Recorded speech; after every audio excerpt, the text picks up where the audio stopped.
Syederalun sebanyak 381 orang calon panitia pemilihan kecamatan di 5 kecamatan dalam wilayah Kota Langsa pada Selasa 6 Desember 2022 mengikuti ujian tulis sistem komputer assisted test di ruang komputer kampus Universitas Samudra Langsa.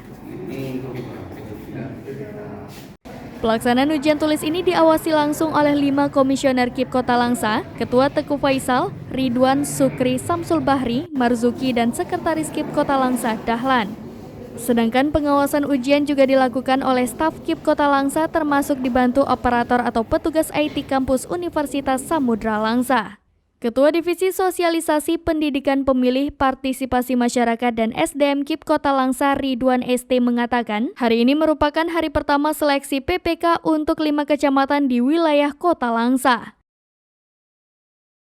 Menurutnya, 381 orang peserta yang mengikuti seleksi tahap kedua ujian sistem CAT adalah calon yang sebelumnya telah dinyatakan lulus seleksi tahap pertama, yaitu seleksi administrasi.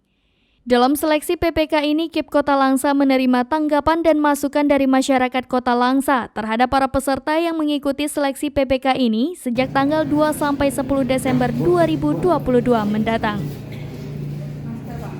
Dari Langsa, Zubir, serambinews.com.